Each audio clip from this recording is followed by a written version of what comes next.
नमस्कार।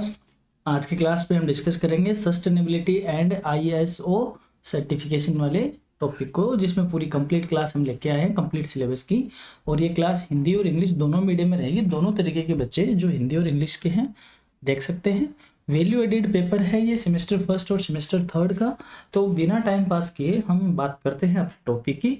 हाँ, क्लास थोड़ी सी लंबी हो सकती है क्योंकि कंप्लीटली एक ही क्लास में हम सारी चीज़ें डिस्कस करेंगे, तो डेफिनेट सी बात है कि 10-5 मिनट क्लास थोड़ी लंबी चली जाएगी। बट आई एम श्योर इस क्लास के बाद आपको इस टॉपिक के रिगार्डिंग जितने भी क्वेश्चन आपके बनते हैं एग्जाम में, आप सारे करने के लिए एबल रहेंगे।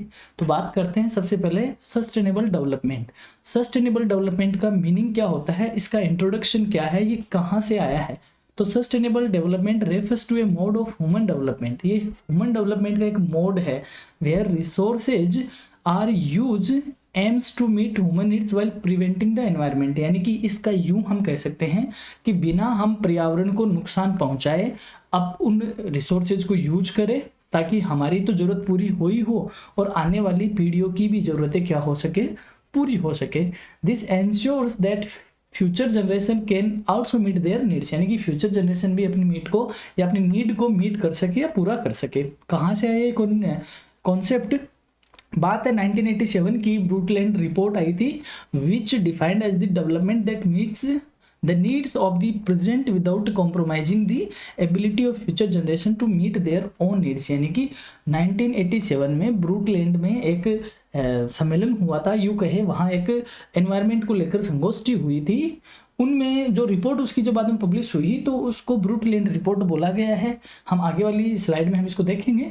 और इसमें यही कहा गया है कि हम अपनी वर्तमान की आवश्यकताओं को इस तरीके से पूरा करें ताकि एनवायरनमेंट को नुकसान ना हो और आने वाली पीढ़ियों की भी आवश्यकताएं पूरी हो सके। तो ये ब्रूटलैंड रिपोर्ट क्या है, इसको हम थोड़ा डिस्कस कर लेते हैं। आपकी एग्जाम में यहाँ से क्वेश्चन बनने की पूरी पॉसिबिलिटी है। ब्रूटलैंड रिपोर्ट वो और also known as our common future, यानी हमारा साझा भविष्य।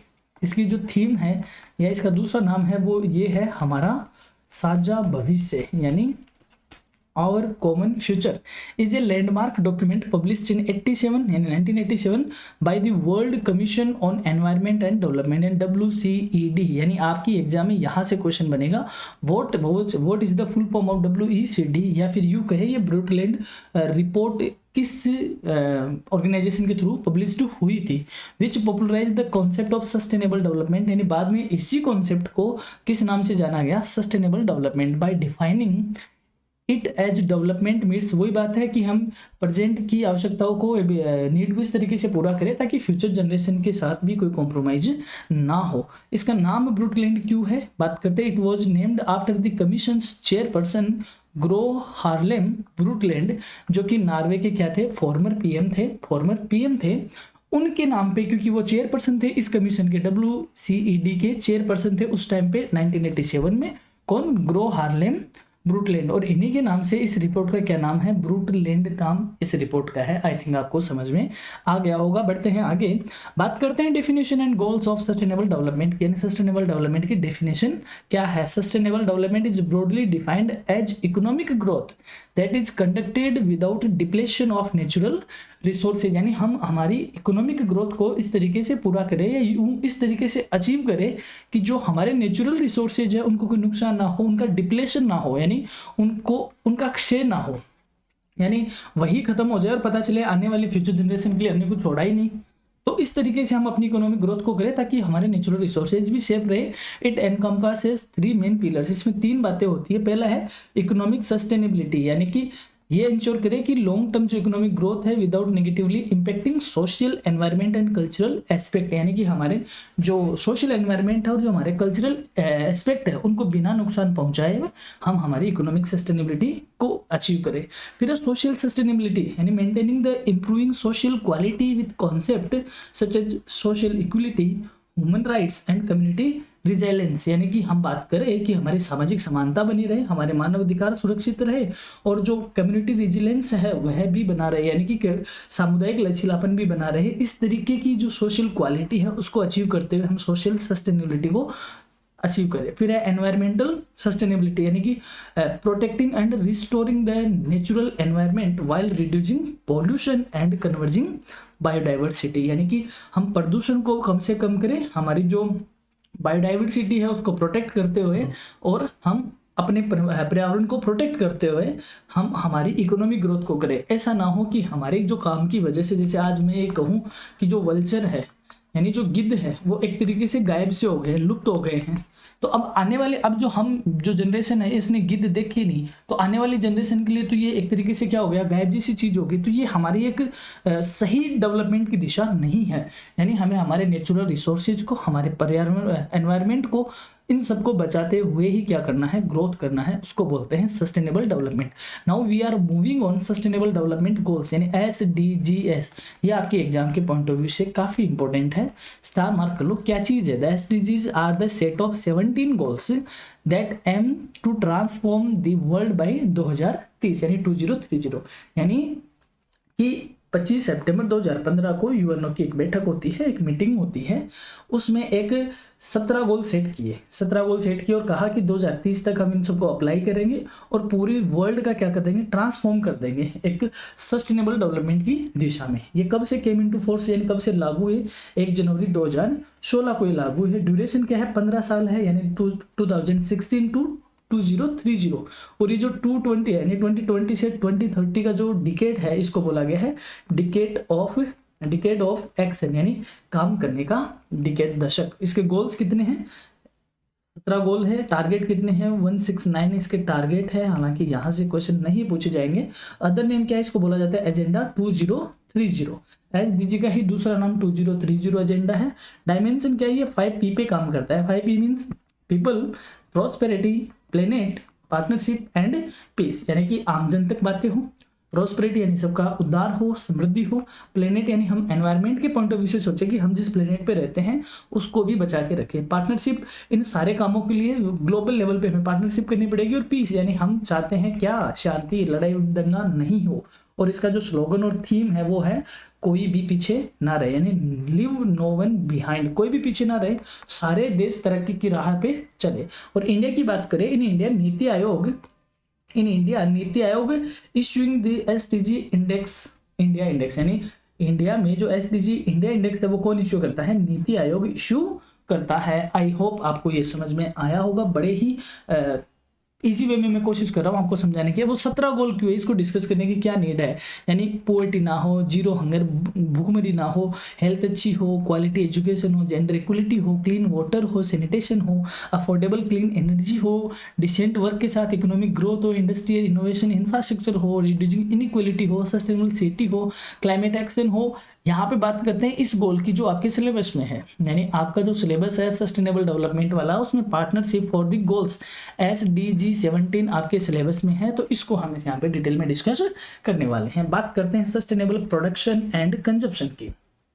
Sustainable production and consumption, that means SCP refers to the use of goods and services that respond to basic need and improve quality of life, यानी कि इस तरीके की चीज़ों का हम प्रोडक्शन करें, कंजप्शन करें जो हमारी लाइफ की क्वालिटी को और नीड को क्या करता हो, पूरा करता हो, इम्प्रूव करता हो, while minimising the use of natural resources like toxic materials and emissions, यानी कि हम जबकि प्राकृतिक संसाधनों को और विषैले पदार्थों को के उत्सर्जन को, यानी कहने का मतलब ये है कि आप एक तरफ बहुत शानदार चीज़ बना रहे हो फैक्ट्री में, लेकिन उससे केमिकल का एक नाला सीधा का केमिकल का जो एक केमिकल उसका सीधा नदी में जाके मिल रहा है और नदी से समुद्र में मिल रहा है, ठीक है, समुद्र से वहां की डाइवर्सिटी को खराब कर रहा है। तो ये सस्टेनेबल डेवलपमेंट नहीं है। मतलब यही है कि हम कम से कम नेचुरल रिसोर्सेज को जो यूज है उसको कम से कम हम टॉक्सिक करें, कम से कम हम उसको खराब करें। फिर SCP क्या प्रमोट करता है? एफिशिएंट रिसोर्स यूटिलाइजेशन, यानी कि जो हमारे रिसोर्सेज है उनका यूटिलाइजेशन हमें बड़े एफिशिएंट तरीके से करना है।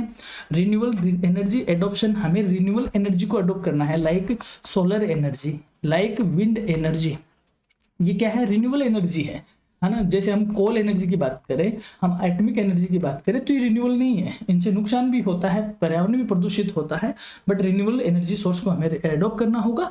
Reduction in waste and pollution, यानी हमें कचरे का रिडक्शन कम करना होगा ताकि पोल्यूशन क्या हो, कम से कम हो, यानी कचरे का हमें रिडक्शन करना होगा। दैट मीन्स हमें वेस्ट मैनेजमेंट की टेक्निक को एडॉप्ट करना होगा।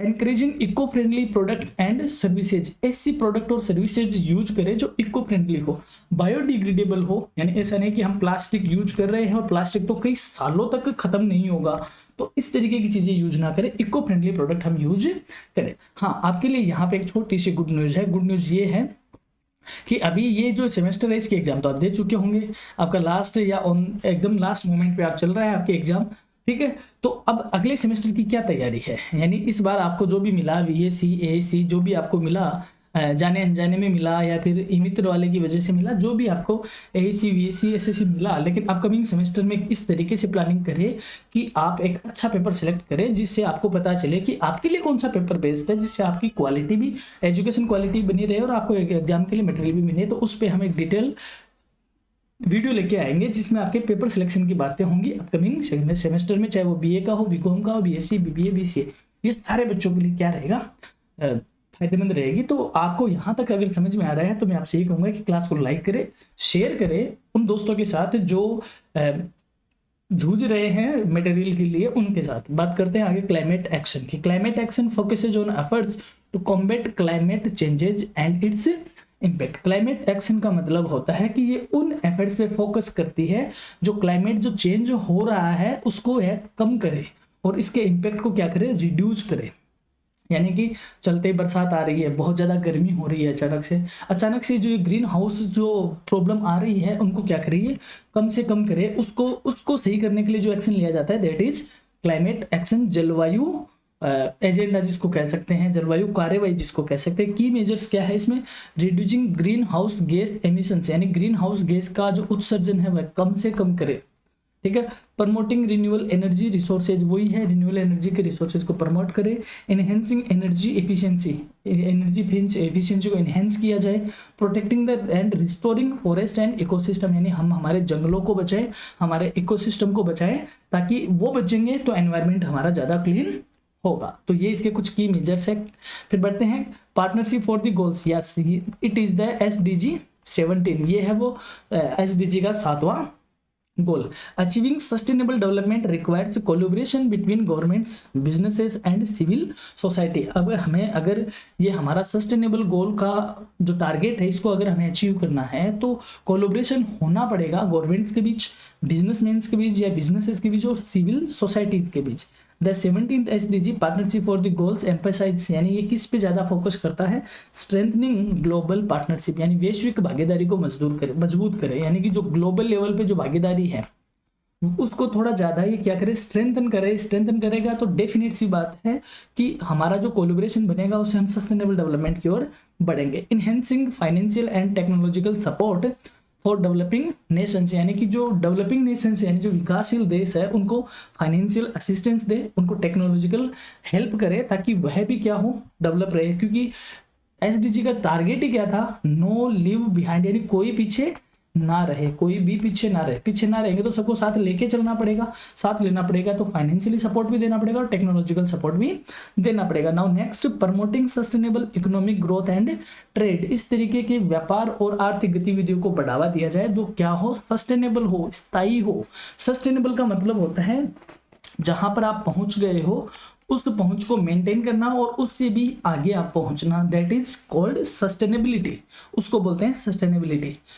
बढ़ते हैं next, sustainable development goals in India. अब राज्य इंडिया की बात करें तो क्या है वो SDG की चीजें, तो India has been actively working towards the SDG through policies and initiative such as, यानी इंडिया SDG को हासिल करने के लिए कई सारे काम कर रही है, कई सारी नीतियां ला रही है, कई सारे इनोवेशंस ला रही है।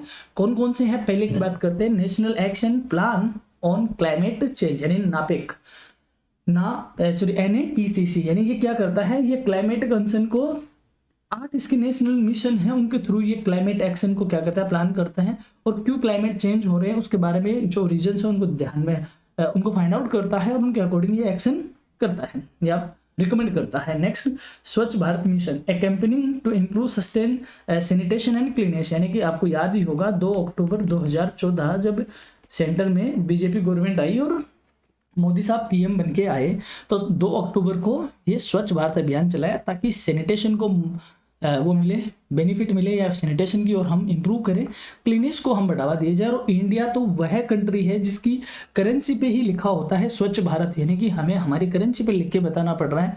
तो हम ये कह सकते हैं कि हम एसडीजी को हासिल करने के लिए किस कदर हम तैयारी के साथ है, किस कदर हमारी पॉलिसी है कि हमने हमारी करेंसी पे भी लिख के रखा है ताकि आम जन तक पहुंचे, क्योंकि नोट सब तक पहुंचने वाली चीज है। रिन्यूएबल एनर्जी इनिशिएटिव, तो जो रिन्यूएबल एनर्जी यानी ऐसी एनर्जी जो खत्म नहीं होती, जो वापस बना ली जाती है, like solar energy, like wind energy, promoting solar and wind energy through schemes like as international solar alliance. यानी कि आप भी खुद देख रहे हो कि आप घरों पे जो रूफ टॉप पे जो आप सोलर प्लांट लगाते हो या सोलर जो प्लेट लगाते हो, उन पे आपको सब्सिडी देती है गवर्नमेंट। तो क्यों दे रही है सब्सिडी वो गवर्नमेंट? क्योंकि ये एसडीजी का हमें हासिल करना है, हमें वो रिन्यूएबल एनर्जी इनिशिएटिव को हासिल करना है, तो गवर्नमेंट इसको प्रमोट कर रही है।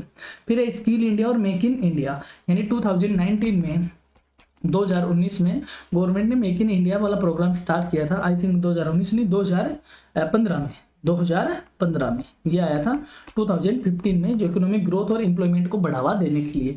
फिर नेक्स्ट है Jal Jeevan mission, ensuring access to clean and safe drinking water, at least हर घर नल से जल, हर घर नल से जल, ये इसके थीम है, हर घर नल से जल। और ये 2019 में शुरू हुआ था, ये वाला हुआ था 2019 में शुरू, कि लगभग सबके घरों में क्लीन और सेफ ड्रिंकिंग वाटर तो पहुंचे। और राजस्थान जैसे स्टेट में तो और भी ज्यादा इसकी क्या रहती है, नीड रहती है। तो कई सारे पॉलिसीज और इनिशिएटिव सरकार कर रही है एसडीजी गोल्स को हासिल करने के लिए। Now we are moving on unit second, जिसमें फर्स्ट है सस्टेनेबिलिटी इन बिजनेस। अब बिजनेस में सस्टेनेबिलिटी क्या मतलब होता है? Sustainability in business refers to the practice of operating a company in a manner, यानी कि इस तरीके से अपने बिजनेस को चलाना, इस तरीके से ऑपरेट करना that ensures long term economic growth while minimizing negative impacts on the environment and society। यानी हम हमारे बिजनेस को इस तरीके से चलाए ताकि सोसाइटी पे और एनवायरनमेंट पे नेगेटिव इम्पैक्ट क्या हो, कम से कम हो, उसको बोलते हैं सस्टेनेबिलिटी इन बिजनेस।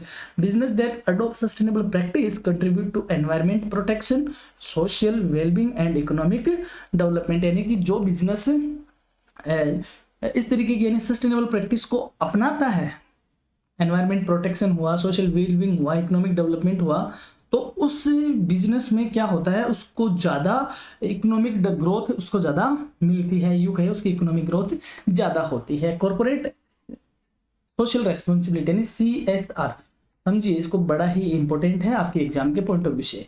यानी जो कंपनी एक्ट 2013 आया था, उसमें ऐसा प्रोविजन किया हुआ है कि अगर कोई कंपनी जिसकी नेटवर्थ कितनी है, जिसकी नेटवर्थ कितनी है 500 करोड़, ठीक है, 500 करोड़ या इससे ज्यादा, या फिर उसका टर्नओवर कितना हुआ है 1000 करोड़ या इससे ज्यादा, या फिर उसके जो नेट प्रॉफिट्स है वो कितने हैं 5 करोड़ या इससे ज्यादा, तो उसके पिछले 3 सालों के जो नेट प्रॉफिट्स है उनका 2% यानी उसका 2% उसे किस पे खर्च करना होगा, एज ए CSR खर्च करना होगा। मीन्स कुछ ऐसे पॉइंट पे उसको खर्च करना होगा, जैसे गरीबी को हटाना है, एनवायरनमेंट को लेकर है, सोशल रेस्पॉन्सिबिलिटी को है, इन बातों पे, इन तरीके के टॉपिक पे क्या करना होगा, उसे पिछले 3 साल के नेट प्रॉफिट का 2% क्या करना पड़ेगा, उसको खर्च करना ही पड़ेगा।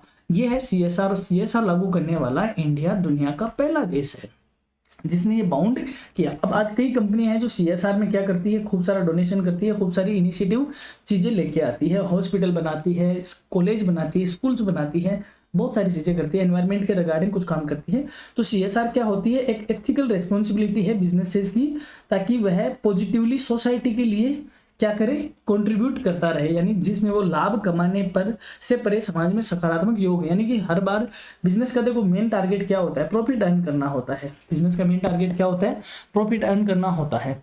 लेकिन CSR में क्या होता है, प्रॉफिट से बियॉन्ड, यानी कि वह प्रॉफिट कमाने के लिए नहीं, जबकि सोसाइटी का भला करने के पॉइंट ऑफ व्यू से क्या करे, ऐसे इनिशिएटिव इंप्लीमेंट करे ताकि जो एनवायरनमेंट से रिलेटेड हो, कम्युनिटी के डेवलपमेंट से हो, या बिजनेस की जो एथिकल बिजनेस प्रैक्टिस है उनसे रिलेटेड हो, उसको बोलते हैं CSR।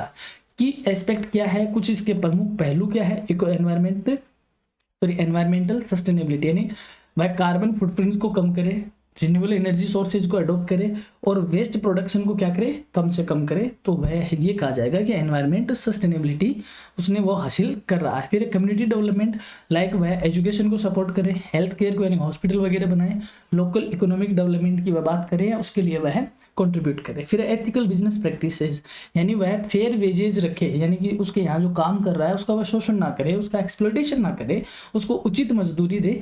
एम्प्लॉय वेलफेयर, अपने कर्मचारियों का वह भला करने का हो, यानी वेलफेयर की बातें करता हो। एंड ट्रांसपेरेंट गवर्नेंस, यानी वह अपना जो एडमिनिस्ट्रेशन है बहुत ही ट्रांसपेरेंसी के साथ चला है। दैट मीन्स वह क्या इशू, वह क्या हासिल कर रहा है, एथिकल बिजनेस प्रैक्टिसेस में वह काम कर रहा है, यानी वह अपने बिजनेस को बड़े एथिकल मोड में चला रहा है। यानी एथिकल का मतलब होता है नैतिक, नैतिकता के साथ चला रहा है। तो these are the key aspect of CSR। Now we are moving on sustainable business model. अब बिजनेस मॉडल कौन कौन से हैं इसकी बात कर लेते हैं। ऐसे मॉडल यानी कि जो इंश्योर करे, यानी कि model integrate economic, social and environmental factors into core business strategy, यानी कि ऐसे मॉडल है जो आर्थिक, सामाजिक और पर्यावरणीय कारकों को मुख्य व्यापार रणनीति के साथ एकीकृत करता हो, यानी कि वह इकोनॉमिक की बात भी करता हो, सोशलिटी की बात भी करता हो और एनवायरमेंटल वाले फैक्टर को भी देखता हो। यानी एक ऐसा बिजनेस जो प्रॉफिट भी कमा रहा है, सोसाइटी का नुकसान कम से कम कर रहा है, इवन सोसाइटी के लिए वह कॉन्ट्रीब्यूट कर रहा है, पर्यावरण का नुकसान वह कम से कम कर रहा है, इवन में पर्यावरण को बढ़ा हो रहा है। तो इसका मतलब हम ये कहेंगे कि वह क्या है, सस्टेनेबल बिजनेस है। वह क्या है, सस्टेनेबल बिजनेस है। तो इसके लिए कुछ मॉडल्स बने हुए हैं।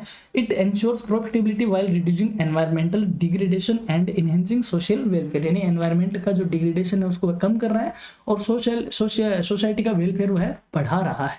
तो कुछ मॉडल है जो इसकी बातें करते हैं।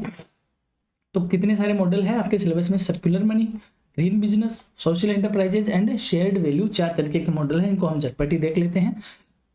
तो सर्कुलर इकोनॉमी मॉडल, इसमें क्या होता है, यानी आपके पास जो वेस्ट है उसको आपने क्या किया, रिसाइकिल किया, ठीक है। कुछ आपने रिपेयरिंग वर्क करी, रिफर्बिशिंग करी और फिर आपने उसको रीमैन्युफैक्चरिंग करके दोबारा उसको यूज किया। इसको बोलते हैं वेस्ट मैनेजमेंट टेक्निक्स। यानी कि ये मॉडल फोकस करता है कि हमारा जो वेस्ट है वह कम से कम हो एंड कंटिन्यूसली हम रीयूज करते रहे अपने सोर्सेज को थ्रू रिसाइकलिंग, यानी कि हमारा कुछ कचरा हुआ उसको हमने वापस रिसाइकिल किया, रिफर्बिशिंग किया और रीमैन्युफैक्चरिंग किया।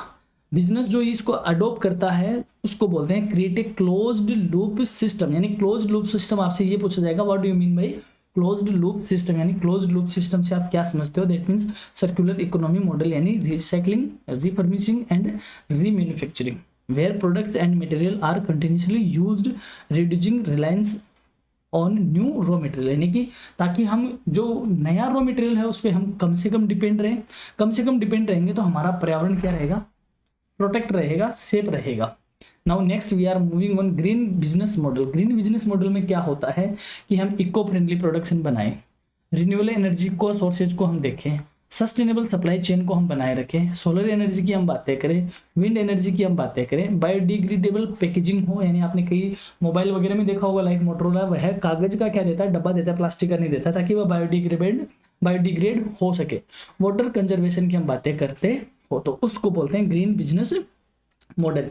यानी ये मॉडल प्रायोरिटी रहती है इको फ्रेंडली प्रोडक्शन की, प्रोसेस की, रिन्यूएबल एनर्जी सोर्सेज की एंड सस्टेनेबल सप्लाई चेन की। इसमें वह वही सारी बातें हैं, बायोडिग्रेडेबल पैकेजिंग यूज करता है, वाटर कंजर्वेशन की स्ट्रेटेजी लगाता है और रिन्यूएबल एनर्जी की बातें करता है। ये मॉडल कौन सा होता है, green business model. Now we are moving on social enterprise model. Social enterprise model का मतलब होता है ऐसा मॉडल जो सोसाइटी की जो प्रॉब्लम है उसको दूर करने की बातें करता होगा, नहीं कि जो है this model focus on solving social problem such as poverty, education या in education and health care, unemployment, इस तरीके की जो प्रॉब्लम है उनको सोल्व करने की बातें करता हो, उस मॉडल का नाम है सोशल एंटरप्राइज मॉडल। यानी कि पुअर्टी रिमूवल कैसे हो, एजुकेशन को इनहेंस कैसे करे, हेल्थ केयर को कैसे इंप्रूव करे, फाइनेंशियल सस्टेनेबिलिटी कैसे लेके आए, ये सारी पॉजिटिव इंपैक्ट है सोसाइटी की, इस मॉडल की बात करते हैं। ये कौन सा मॉडल होता है, सोशल एंटरप्राइज मॉडल होता है। Now we are moving on shared value model. Shared value model क्या होता है, this model aligns business success with social progress, यानी बिजनेस की सफलता किसके साथ जुड़ी हो, सोसाइटी की प्रोग्रेस के साथ। अगर सोसाइटी प्रोग्रेस कर रही है दैट मीन्स बिजनेस क्या कर रहा है, प्रोग्रेस कर रहा है। जो कंपनी इसको फॉलो करती है वो अपने प्रोडक्ट्स की डिजाइन एंड सर्विसेज इस तरीके से वह सोशलिटिकल चैलेंज के साथ जनरेट करती है, यानी कि सोसाइटी को नुकसान भी कम करती है और अपने प्रॉफिट को जनरेट करती है। जैसे companies providing affordable health care solutions और सस्टेनेबल एग्रीकल्चर प्रैक्टिस, यानी कोई कंपनी है जो हेल्थ केयर की जो सॉल्यूशन है यानी जो मेडिसिन वगैरह है वह बड़ी ही अफोर्डेबल रेट पे प्रोवाइड करवा रही है, या एग्रीकल्चर के लिए वो कुछ इस तरीके की चीजें ला रही है, दैट मीन्स हम ये कहेंगे कि शेयर्ड वैल्यू मॉडल पे काम कर रहा है।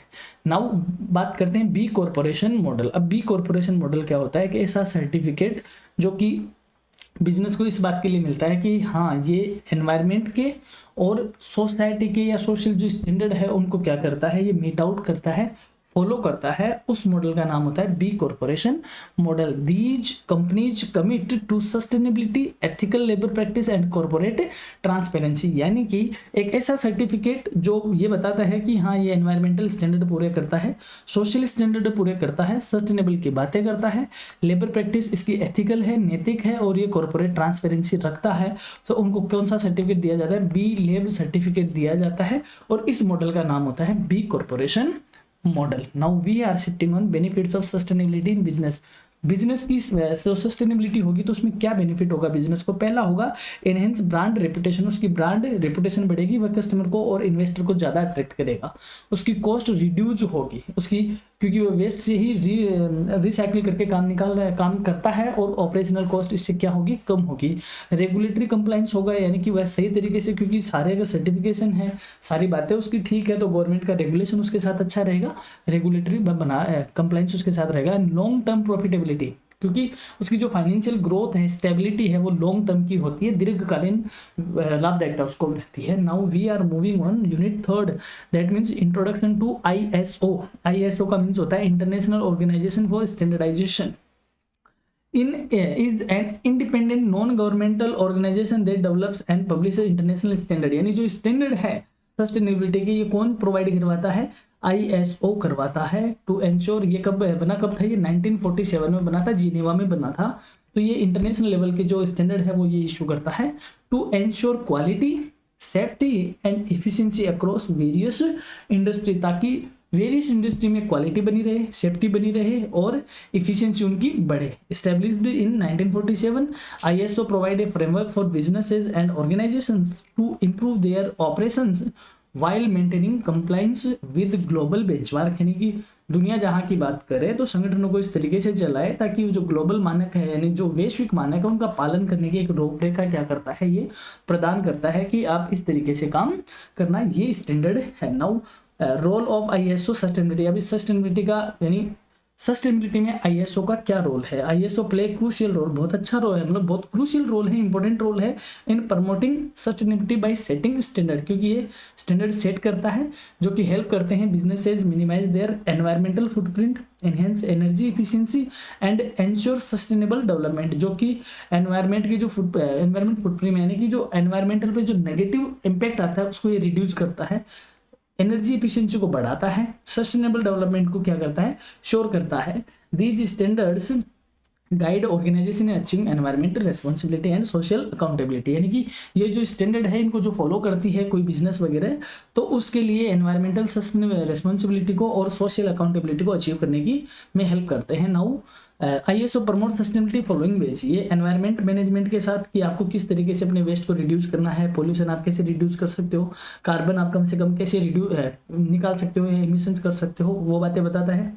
एनर्जी एफिशिएंसी को आप किस तरीके से बढ़ा सकते हो, सोशल रेस्पॉन्सिबिलिटी को आप किस तरीके से कंडक्ट कर सकते हो, या किस तरीके से आप इंश्योर हो सकते हो कि हाँ वी आर सोशल रेस्पॉन्सिबल। तो इस तरीके से ये सस्टेनेबिलिटी को प्रमोट करता है। Now types of ISO standard related to sustainability. आपके जो सिलेबस है उसमें ये वाला है, केवल एक ही आपके सिलेबस में यही है जिसकी मैं बात कर रहा हूँ, ये आपके सिलेबस में है, बाकी आपके सिलेबस में नहीं है, सिर्फ पढ़ना है।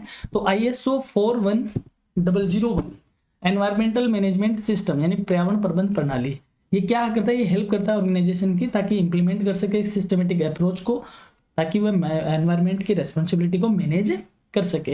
ये एनकरेज करता है वेस्ट को कम करने में, पॉपुलेशन प्रिवेंशन में यानी जनसंख्या नियंत्रण में, एंड लीगल कंप्लायंस यानी जो भी लीगल कंप्लायंस है उनको पूरा करने में। आईएसओ 5001 ये एनर्जी मैनेजमेंट सिस्टम है कि आप किस तरीके से एनर्जी का मैनेजमेंट करोगे। Provides a framework for businesses to improve energy performance and reduce energy consumption, यानी कि एनर्जी की परफॉर्मेंस क्या हो और एनर्जी कंजप्शन का रिड्यूस किस तरीके से हो। Helps in cost saving and sustainable energy utilisation, ये कॉस्ट सेविंग और सस्टेनेबल एनर्जी यूटिलाइजेशन में हेल्प करता है। आईएसओ 6000 जो सोशल रेस्पॉन्सिबिलिटी की बात करता है, जिसमें हमने CSR को पढ़ा। फिर ISO 20400 सस्टेनेबल प्रोक्योरमेंट की बात करता है ताकि हमारी जो सप्लाई चेन है वह बनी रहे। ISO 37101 सस्टेनेबल डेवलपमेंट की बात करता है कि किस तरीके से कम्युनिटीज में सस्टेनेबल डेवलपमेंट हो, स्मार्ट सिटीज की प्लानिंग किस तरीके से हो, एनवायरमेंट रेजिलियंस किस तरीके से बना रहे, उसकी ये बातें करता है।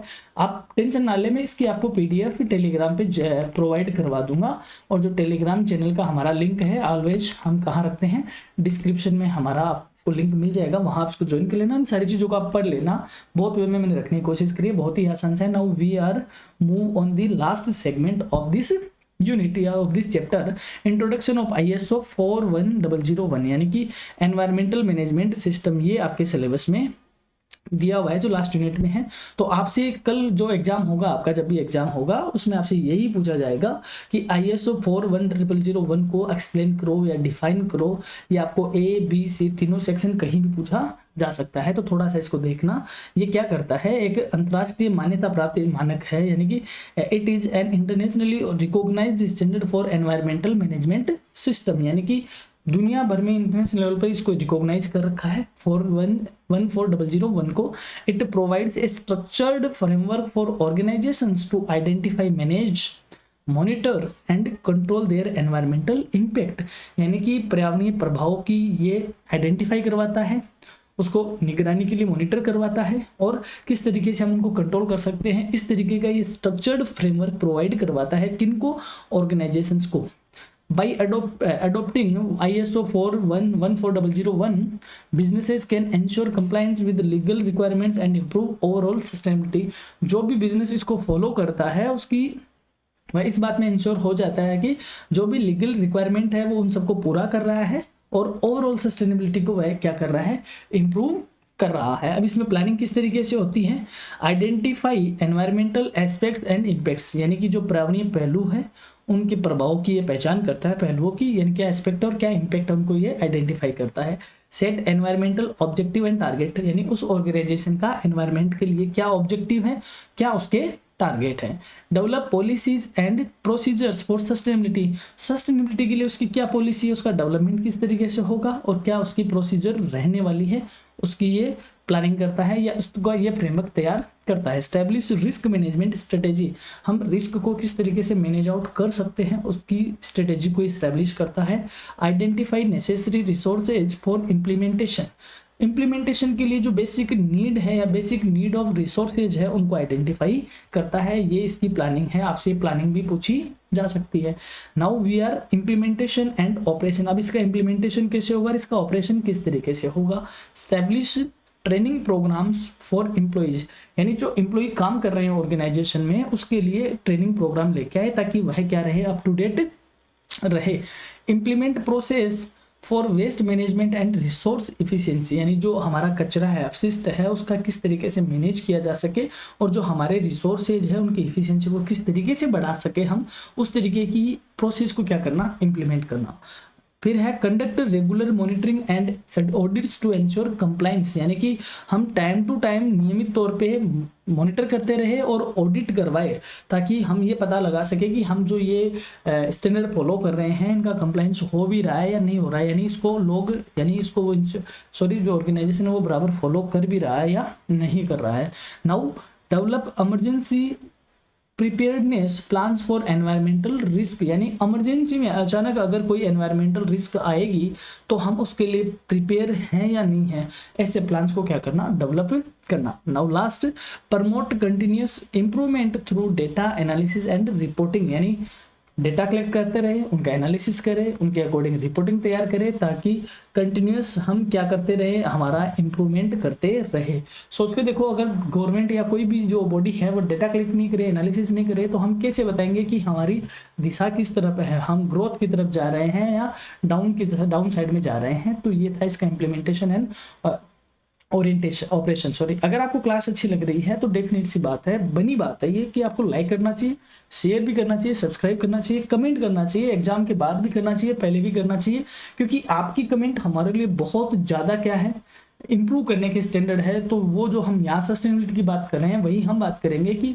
कोचिंग सस्टेन कब होगी, जब हमारे जो ऑडियंस है, जो व्यूअर्स है, उनके साथ हमारा टू वे इंटरेक्शन होगा। तो आपसे ये रिक्वेस्ट है कि क्लास को ज़्यादा से ज़्यादा शेयर किया करें, साथ वालों के साथ बताया करें, उनको बताया करें कि एक ऐसी जगह है जहाँ पे एक अच्छा कंटेंट है जो एग्जाम ओरिएंटेड है, तो अच्छी लगती है। लाइक करें, शेयर करें, सब्सक्राइब करें। दोबारा भी है कि अभी तो हमारा पहला कदम है, कामयाबी का कारवा हम बनाना बाकी है। हमारी तरफ से आपको एग्जाम के लिए all the best, thank you. और हाँ, टेलीग्राम चैनल ज्वाइन करना ना भूलें, वहाँ पर आपको मिलेगी इस क्लास की PDF। Now thank you.